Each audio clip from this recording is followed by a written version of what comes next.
श्रीमद्भागवत चतुर्थस्कन्ध पंचविंशोऽध्याय। मैत्रेय उवाच। ଶୁଣ ସୋମାନେ ହେ ବିଦୁର, ଏମନ୍ତେ ମହେଶ ଠାକୁର କୃପା ସେ କଲେ। ସେମାନଙ୍କୁ କହିଲେ ରୁଦ୍ର ଗୀତା ତାଙ୍କୁ। ସେ ସର୍ବେ ହରଷ ହୋଇଲେ, ବିଧାନେ ଶିବଙ୍କୁ ପୂଜିଲେ। ତାହାଙ୍କୁ ଦେଇ ଦିବ୍ୟ ଜ୍ଞାନ, ଶିବ ହୋଇଲେ ଅନ୍ତର୍ଧ୍ୟାନ। ସେ 10 ଭାଇ ପ୍ରଚେତସ, ଜ୍ଞାନରେ ହୋଇଲେ ହରଷ। ବୁଡ଼ିଣ ସମୁଦ୍ର ସଲିଳେ, ସେ ଘୋର ତପସ୍ୟା ନିଶ୍ଚଳେ। ଅୟୁତ ସମ୍ବତ୍ସର ଶେଷ, ତପସାଧିଲେ ଭାଇ 10। ରହିଲେ ଷଡ଼ ଋତୁ ମାରି, ମନ ପବନ ହୃଦେ ଧରି। ନିତ୍ୟ ପଢ଼ନ୍ତି ରୁଦ୍ର ଗୀତା, ତପେ ହୋଇଲେ ଊର୍ଦ୍ଧ୍ୱରେତା। ତଦନ୍ତେ ଶୁଣ ହେ ବିଦୁର, ସେ ଯେ ପ୍ରାଚୀନ ନୃପବର। ରାଜ୍ୟ କରଇ ଅବିବେକ, ସ୍ୱଭାବେ ଅଜ୍ଞାନୀ କାମୁକ। ଏ କଷ୍ଟ କର୍ମ ଦେଖି ତାର ମନେ, ଜାଣିଲେ ମୁନିବର। ଏ ମହୀପତି ପୃଥୁବଂଶ, ଏ କର୍ମ ମାର୍ଗେ ଗଲେ ନାଶ। ବିପ୍ର ବଚନେ ଭ୍ରମ ହେଲା, ଅନେକ ପଶୁ ବଧ କଲା। ଅଦୋଷୀ ଜୀବ ଯଜ୍ଞେ ମାରି, ଯେ ତାର ନୁହନ୍ତି ବୈରୀ। ଦୁର୍ଲଭ ଜନ୍ମ କଲା ନାଶ, କର୍ମେ ହୋଇଲା ଜ୍ଞାନ ଧ୍ୱଂସ। ଏମନ୍ତ କରି ଦୟା ଚିତ୍ତେ, ସେ ମୁନି ସତ୍ୱରେ ଆରତେ। ସେ ସର୍ବ ଘଟେ ଦୟା ପର, ଅଧ୍ୟାତ୍ମ ବିଦ୍ୟା ଜ୍ଞାନେ ସାର।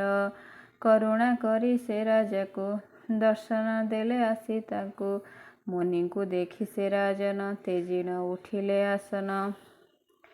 ସତ୍ୱରେ କରି ନମସ୍କାର, ଆନନ୍ଦେ ପୂଜିଲେ ପୟର।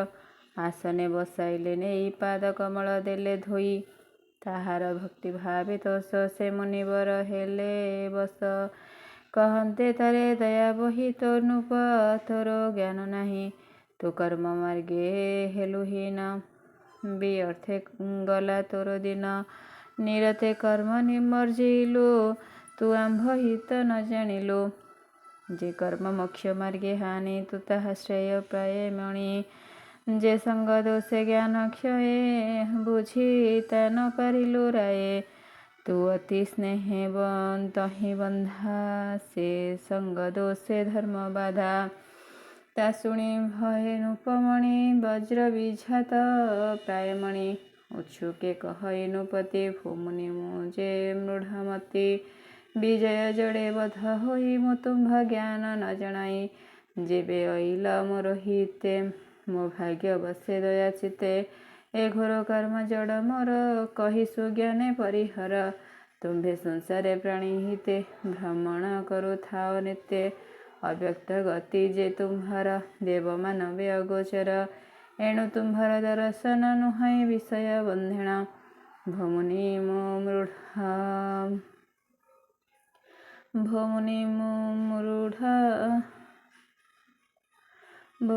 ମୁଁ ମୂଢ଼ ଦୁର୍ମତି, ଦ୍ୱାରା ତନୟେ ସ୍ନେହ ଅତି।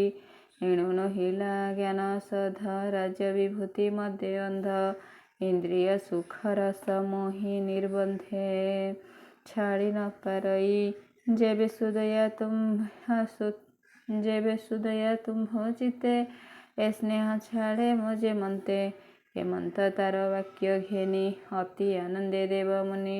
କହନ୍ତି ଚିତ୍ତେ ଦୟା ବହି, ଶୁଣ ପ୍ରାଚୀନ ପୁଣ୍ୟ ଦେଇ।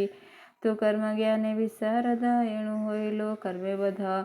ଯେ ପୂର୍ବେ ପୁଣ୍ୟ ତୋର ଥିଲା, ଏ ଯଜ୍ଞ କର୍ମେ ନଷ୍ଟ ହେଲା। ତୁ ବିପ୍ର ବାକ୍ୟେ ହେଲୁ ଅନ୍ଧ, ଅନେକ କଲୁ ପଶୁ ବଧ। ଅଦୋଷୀ ଜୀବ ଯାଗେ ମାରି, ସେ ତୋର ନୁହନ୍ତି ବୈରୀ। ତୁ ରାଜା ଏଡ଼େ ଅବିବେକ, ଦୟା ନ ବସିଲା ତିଳେକ। ଏ ପଶୁ ଗଣେ କୋପ ବହି, ତୋ ମୃତ୍ୟୁ ମାର୍ଗେ ବାଟ ଚାହିଁ। ସେ ତୋତେ ନିଶ୍ଚେ ବିନାଶିବେ, ତୁ ନୃପ ବୋଲି ନ ଡରିବେ। ତୁ ପୀଡ଼ା ଦେଇଅଛୁ ଯେତେ, ଏ କୋପ ସୁମରନ୍ତି ନିତ୍ୟେ। ଏହାଙ୍କ ଯାଇ ନାହିଁ କ୍ରୋଧ, ଏ ନିଶ୍ଚେ ଦୁଃଖ ଦେବେ ମଧ୍ୟ। ତୋତେ ପାଇଲେ ପରଲୋକେ, କାଟି ଭକ୍ଷିବେ ଏକେ ଏକେ। ଏହାଙ୍କ ଶୃଙ୍ଗ ତୀକ୍ଷ୍ଣ ଧାର, ଲୌହ ସମାନେ ସେ କଠୋର। ସେ ଶୃଙ୍ଗେ ତୁମ୍ଭଙ୍କୁ କାଟିବେ, ତେବେ ସେ କ୍ରୋଧ ଉପେକ୍ଷିବେ। ଆମ୍ଭେ ଦେଖିଲୁ ସ୍ୱର୍ଗ ପଥେ, ତୋ ପ୍ରତି ଆସେ ପଶୁ ଯେତେ।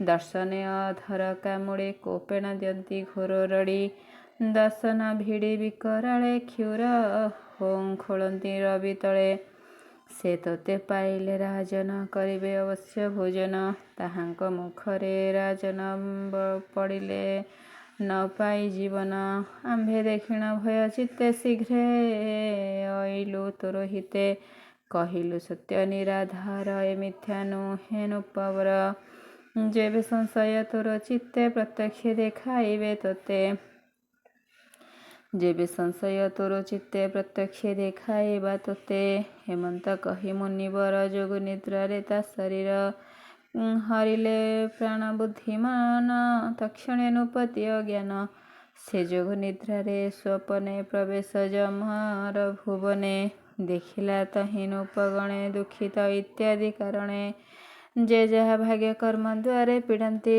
ସେ ଶତ୍ରୁ ଯାହାରେ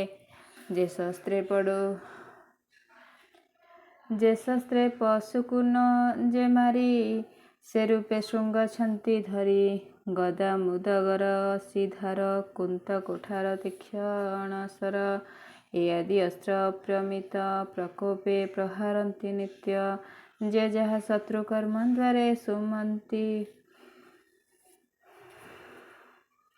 ଯେ ଯାହା ଶତ୍ରୁ କର୍ମ ଦ୍ୱାରେ ସୁମରି ଦଣ୍ଡ ଯନ୍ତି ତାରେ କେ ବୃକ୍ଷେ ବାନ୍ଧିଣ ପିଟନ୍ତି କେ ରୋଷେ ତୁଳି କଚାଡ଼ନ୍ତି ଅଧୋ ବଦନେ ଊର୍ଧ୍ୱେ ପାଦ ଏ ଆଦି ଅଶେଷ ବିପଦ ନାନା କଦର୍ଥନେ ପୀଡ଼ନ୍ତି ଭୟାନୁରୂପେଣ ଚାହାନ୍ତି ଅଧର ଚାପି ରହେ ଭିଡ଼ି କୋପେ ଦିଅନ୍ତି ଘୋର ରଡ଼ି ଶତ୍ରୁଙ୍କ ଦଣ୍ଡ ଉଗ୍ରତାପେ ଉଚ୍ଚେଣ ରୋଦନ ଅଧିପେ ଦୁଃସହ ଦୁଃଖ ଭୟ ଛନ୍ନ ଶ୍ରବିତ ମୂତ୍ର ଦ୍ୱାର ମନ ତା ଦେଖି ପ୍ରାଚୀନ ପରାଣ ଭୟ ଉତ୍ସର୍ଗେ ଆତ୍ମପ୍ରାଣ ଭ୍ରମ ହୋଇଲା ବୁଦ୍ଧିମତୀ ପଳାଇ ଲୁଚିଲା ନୃପତି ଜାଗବଦ୍ଧ ପଶୁଗଣେ ସେ ଆସି ବେଢ଼ିଲେ ତକ୍ଷଣେ ସେ ନିଜ ଶତ୍ରୁ ପାଇ କୋପେ ବେଗେ ଭଖିଲେ କ୍ଷୁଧା ତାପେ ବୃକ ସମୂହେ ମୃଗ ଜିହ୍ନେ ରାଜାକୁ ବେଢ଼ିଲେ ତେ ସ୍ତନେ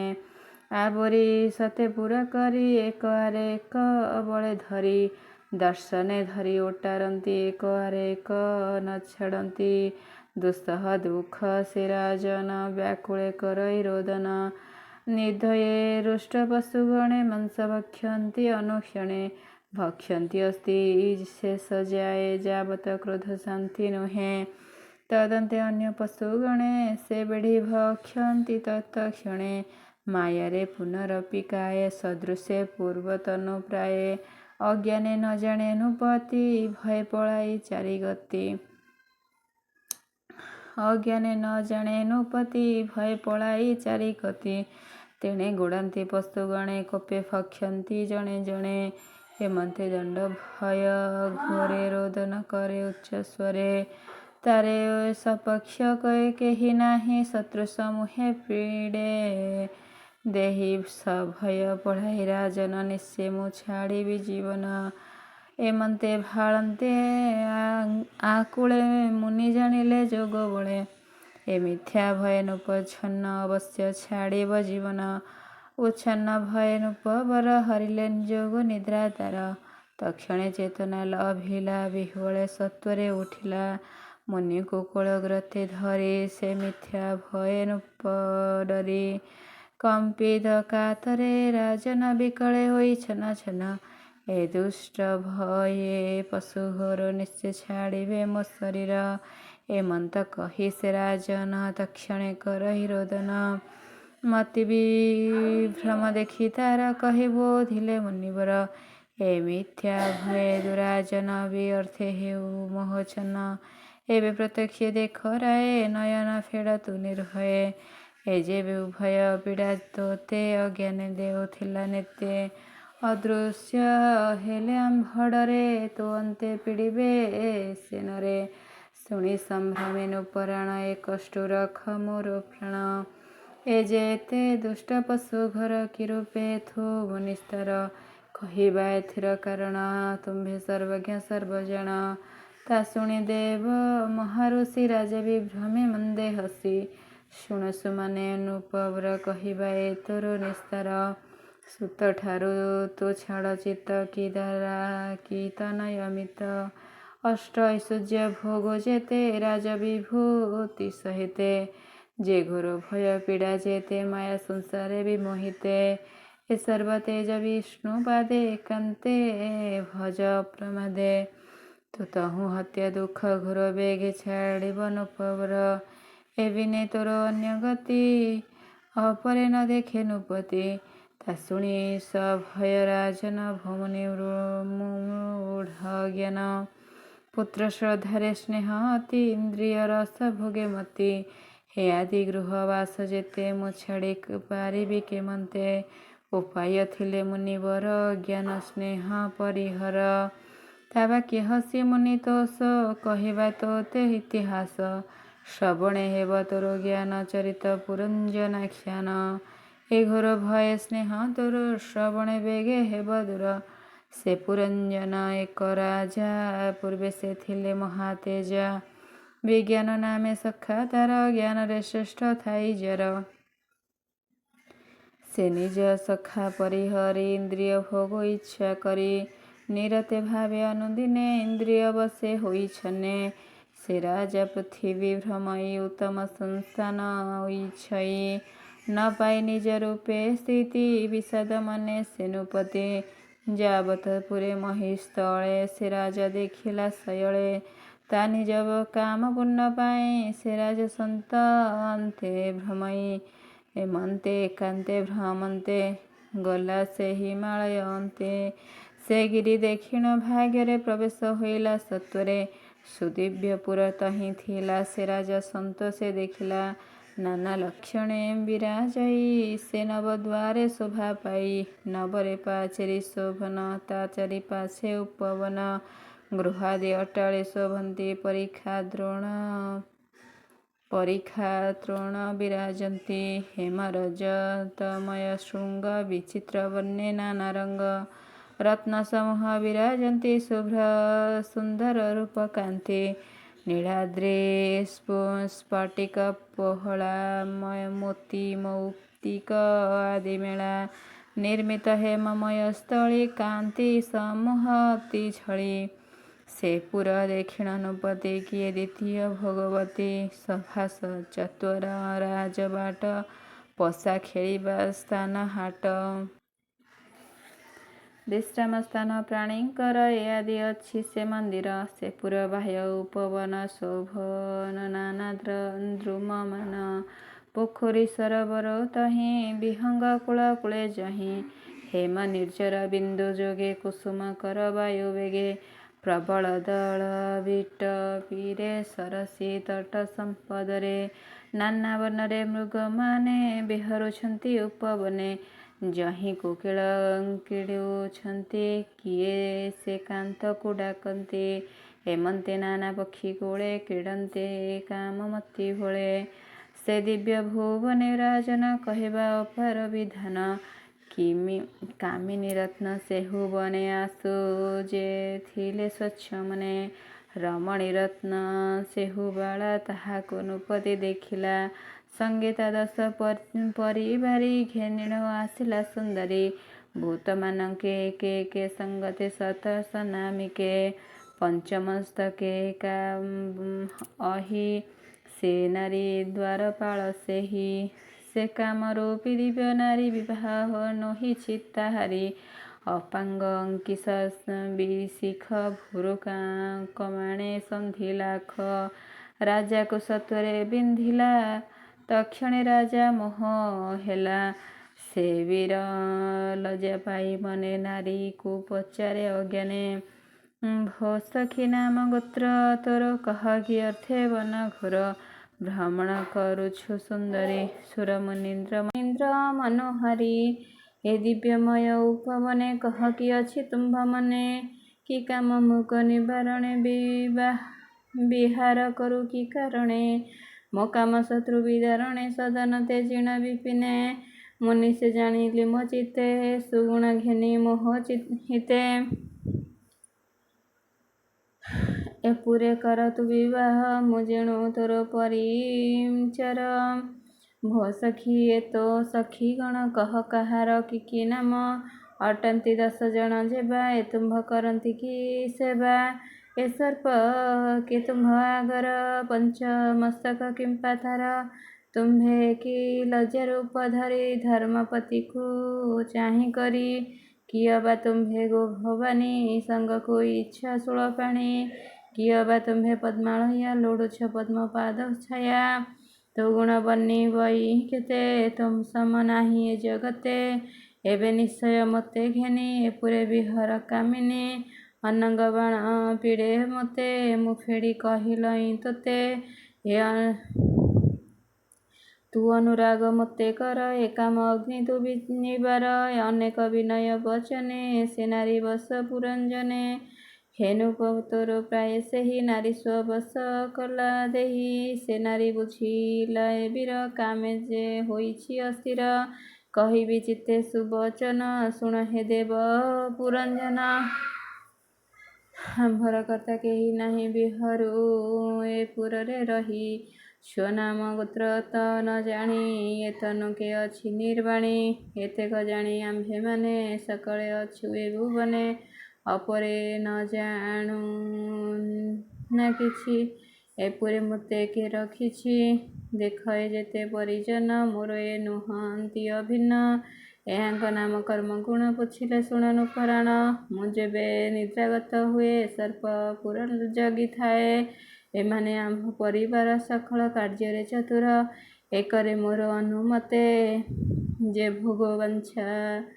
ଯେ ଭୋଗ ବାଞ୍ଛେ ଯେବେ ଚିତେ ଯେ ଶୁଭାଶୁଭ ଚିତ୍ତେ ଦେଇ ବିଧି ନିଷେଧ ମାର୍ଗେ ନେଇ ଏଣୁ ଆତ୍ମୀୟ ପ୍ରିୟ ମୋର ତେଣୁ ଏ ସେବେ ନିରନ୍ତର ଏହାର ବେନି ପତ୍ନୀ ନାମ ପ୍ରଭୃତି ନିବୃତ୍ତି ରାଜନ ପ୍ରଭୃତି ପତ୍ନୀ ନାମ ଯାର ସେ ସେବେ ପ୍ରବୃତ୍ତି ମାର୍ଗର ନିବୃତ୍ତି ନାମେ ଯେ ଯୁବତୀ ସେ ଧର୍ମ ମାର୍ଗେ ଯେ ସେବେ ପତି ଏବେନି ନାରୀଙ୍କ କୁମର ସେ ସାଧୁଶୀଳ ଦୁଷ୍ଟପର ଯେ ତେଜ ପ୍ରଭୃତି ନନ୍ଦନ ଏ କାମ କ୍ରୋଧ ଅଭିମାନ ଅଜ୍ଞାନ ଲୋଭ ମୋହ ହିଂସା ବିବାଦ ତର୍କ ମିଥ୍ୟା ଭାଷା ଅପରେ କହିଁ ବଇଁ କେତେ ଆଦି ପୁତ୍ର ଛନ୍ତି ଯେତେ ଏ ସର୍ବଧର୍ମର ବିବାଦୀ ପିତୃସେବନ୍ତୀ ନିରବଧି ଅଧର୍ମ ମାର୍ଗେ ନିରନ୍ତର ସୁସେବା କରନ୍ତି ପିୟର ଯେ କାମ ଭୋଗ ତୁମ୍ଭ ଇଚ୍ଛା ଦେଇପାରିବେ ତୁମ୍ଭ ବାଞ୍ଛା ଏହାଙ୍କୁ କ୍ଷଣେ ନ ଛାଡ଼ିବା ଆମ୍ଭର ଯେବେ ଦୟା ଥିବ ଏ ଯେବେ ନିବୃତ୍ତି ନନ୍ଦନ ଦୟା ବିବେକ ଧର୍ମ ଜ୍ଞାନ କ୍ଷମା ସନ୍ତୋଷ ଧୀର ଶାନ୍ତି ଏ ଅନୁକ୍ରମେ ଯେତେ ଛନ୍ତି ଏ ଅଧର୍ମ ମାର୍ଗେ ଦାରୁଣ ବାଞ୍ଛନ୍ତି ପିତାର ମରଣ ଏ ନିଶ୍ଚେ ମାରି ନିଜ ହାତ ତ ରଖିବେ ପିତାନ୍ତ ଏଣୁ ଏହାଙ୍କୁ ନ ତେଜିବ ଭୋଗାଦି ବାଞ୍ଛା ଯେବେ ହେବ ଏ ଦୁଷ୍ଟ ଅଜ୍ଞାନ ବିନାଶ ଭୋଗାଦି ନୁହେଁ ଏଣେ ତୋଷ ତୁମ୍ଭେ ନବୀନ ପୁରଞ୍ଜନ ନ ଜାଣ କେ ସାଧୁ ଦୁର୍ଜନ ଆମ୍ଭର କହିବା ଉଚିତ ତୁମ୍ଭେ ଜାଣୁ ଆମ୍ଭର କାନ୍ତ ସ୍ୱାମୀ କପଟି ଯେତେ ନାରୀ ସେହିଟି ଅଜ୍ଞ ବ୍ୟଭିଚାରୀ ତୁମ୍ଭେ ଯେ ଭୋଗାଦି ଈଶ୍ୱର ଇତ୍ୟାଦି ଭୋଗ ବାଞ୍ଛା କର ଏ ସର୍ବ ଭୋଗ ବିନାଶିବେ କାମାଦି ବାଞ୍ଛାଏ ନ ଦେବେ ଏହାଙ୍କ ସଙ୍ଗରେ ରାଜନ ଏଡ଼ି ହୋଇବ ଭୋଗୀହୀନ ଏପୁରେ ଭୋଗ ବାଞ୍ଛ ଯାର ଏ ଅଙ୍ଗେ ନହେନୁ ପବର ଏ ସଙ୍ଗ ବେଗ ପରିହର ନିଶ୍ଚିନ୍ତେ ଏପୁରେ ବିହାର ଏବେ ଆମ୍ଭର ସଙ୍ଗେ ତୁମ୍ଭେ ସୁକୃତ କରି ରହ ଦମ୍ଭେ ସେ ନାରୀ ବାକ୍ୟ ଅନୁପମଣି ଅଜ୍ଞାନେ ମର୍ଜିଲେ ନ ଜାଣି ଅଧର୍ମ ମାର୍ଗେ ଚିତ୍ତ ଦେଲା ସ୍ୱପର ଭେଦ ବୃଦ୍ଧି କଲା ତାହାର ବସେ ଗଲା ଦିନ ଅଜ୍ଞାନୀ ପୁରୁଷେ ଯେ ସନ ଭୂସଖୀ ଯାବତ ଏପୁରେ ଥିବି ତ ଆଜ୍ଞା ଅନୁସାରେ ଶୁଣି ପ୍ରତ୍ୟସେ ସୁର ନାରୀ ରାଜାଙ୍କୁ ଘେନିଲା ଧରି ହେନୁପ ଶୁଣ ପୁରଞ୍ଜନ ଏ ମୋର ଯେତେ ପରିଜନ ସୁସେବା କରିବେ ନିରତେ ଯେ ଭୋଗ ବାଞ୍ଛା ତୁମ୍ଭ ଚିତ୍ତେ ଏ ସଙ୍ଗେ ଆଣି ନିଯୋଗିବେ ତୁମ୍ଭକୁ କ୍ଷଣେ ନ ଛାଡ଼ିବେ ଏ ରୂପେ ପ୍ରବୁଦ୍ଧି ବଚନ କହିଣ ତୋଷିଲା ରାଜନ ତା ବାକ୍ୟ ରାଜା ବିମୋହିତ କନ୍ଦୁକ ପ୍ରତିମା ଯେମନ୍ତ ତାବଶେ ସ୍ତବେ ଚାଟୁବାଣୀ ଭୋକା ମାନଳ ଉଦ୍ଧାରିଣୀ ପ୍ରମୋଦା କୂଳ ମଧ୍ୟ ସାରା ସେପୁରେ ନାହିଁ ପଟାନ୍ତର ଭୁନାରୀ ରତ୍ନ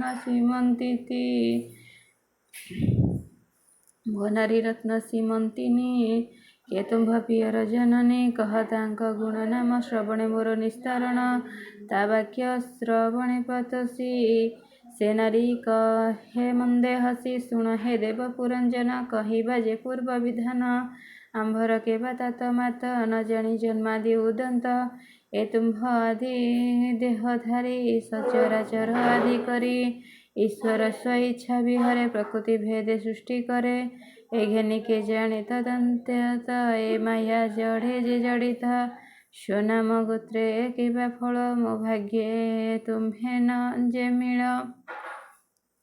ମୋ ଭାଗ୍ୟେ ତୁମ୍ଭେ ଯେ ମିଳିଲା ଆଜ ମୋ ଭାଗ୍ୟ ଅଗୋଚର ଦେଖିଲି ନୟନେ ଗୋଚର ଯାକୁ ଅଷ୍ଟାଙ୍ଗ ଯୋଗ ଧ୍ୟାନେ ଯୋଗୀ ଭାବନ୍ତି ଅନୁଦିନେ ଯେ ତୁମ୍ଭେ ମୋ ଭାଗ୍ୟ ଆଗତ ଏଣୁ ମୁଁ ମଣିଲି ଅଦ୍ଭୁତ ଏ ପୁରେ କରିବା ବିଶ୍ରାମ ଭୁଞ୍ଜ ସ୍ୱଇଚ୍ଛା ସୁଖେ କାମ ମୁଁ ସର୍ବ ଆଣି ନିଯୋଗିବି ଏହାଙ୍କ ସଙ୍ଗେ ମୁଁ ସେବିବି ମୋ ସଙ୍ଗେ କର ରତି ଯୋଗ ଏ ଶତ ସମ୍ବତ୍ସର ଭୋଗ ଏ ତୁମ୍ଭ ବିନା ଯେ ବାଜନ କେ ରତି କରେ ତା ସଙ୍ଗେଣ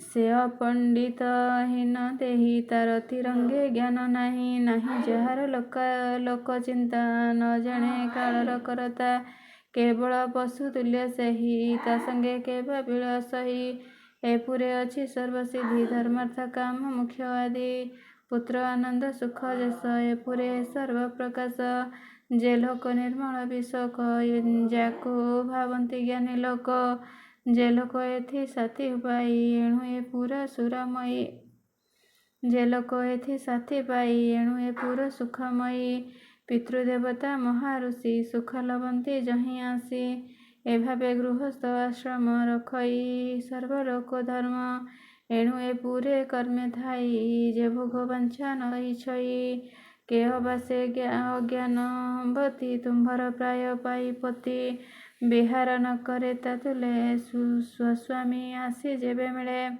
ବ୍ୟର୍ଥ ସେ ନାରୀର ଜୀବନ ତେ ଏ ଭୁଞ୍ଜ ଆଲିଙ୍ଗନ ଯେ ବାସୁଦୟା ମୋତେ ହେବ ସତେ ବରଷ ଏଥି ଥିବ ଏମନ୍ତ ତା ବାକ୍ୟ ରାଜନ ସେ ନାରୀ ସଙ୍ଗେ ପୁରଞ୍ଜନ ସେ ପୁରେ କଲେକ ବସତି ଶତ ବତ୍ସର ସୁଖେ ମାତି ଗାୟକ ମାନେ ଯେ ଗାବନ୍ତି ସେ ବେନି ବିହାର କରନ୍ତି ସେ ସଖୀ ମାନଙ୍କୁ ଘେନିଣ ରୁଦ୍ରାଣୀ ଜଳରେ ପୋଷିଣ ନିଦାଘ କାଳେ ସେ କ୍ରୀଡ଼ନ୍ତି ସେ ପୁର କେବେ ନ ଛାଡ଼ନ୍ତି ସେ ପୁରେ ଈଶ୍ୱରଟି ସେହି ତାହାକୁ ନ ଜାଣନ୍ତି କେହି ତା ପୂର୍ବ ପଞ୍ଚ ଶ୍ରେଷ୍ଠ ଦ୍ୱାର ଅଗ୍ରେ କହିବା ନାମ ତାର ଖଦ୍ୟୋତ ଅବୁମୁଖୀ ଦୁଇ ଏହାର ରୂପ ସମ୍ପାଦୟୀ ନଳିନୀ ଯେ ଦ୍ୱାର ଯେ ପୂର୍ବ ଦ୍ୱାର ଅଛି ତାର ଏହାର ଅବଧୂତ ଦୀକ୍ଷା ସୁଗନ୍ଧ ଘେନି ଥାଇ ଏକା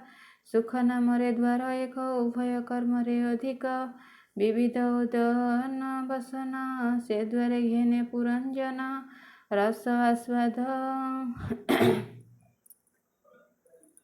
ରସ ଆସ୍ୱାଦ ବାଦ୍ୟ ଦୁଇ ଏବେନି ସେ ଦ୍ୱାରେ ଘେନାଇ ପିତୃହୁ ଦେବହୁ ଯେ ନାମ ଏବେନି ଦ୍ୱାର ଦକ୍ଷ ନାମ ସେ ଦ୍ୱାରେ ବିଷୟ ରାଜନ ସର୍ବଦା କଲେ ଆସ୍ୱାଦନ ଦକ୍ଷିଣ ଉତ୍ତର ପଞ୍ଚାଳ ରାଜ୍ୟପାଳ ମହିପାଳ ପଶ୍ଚିମ ଅସୁରୀ ତା ନାମ ସେ ବେନି ଦ୍ୱାରେ ଯେଝା କର୍ମ ଶ୍ରୀମଳ ନାମେ ସେ ବିଜୟ ତାହାକୁ ବୋଲି ହବ୍ୟବାହ ସେ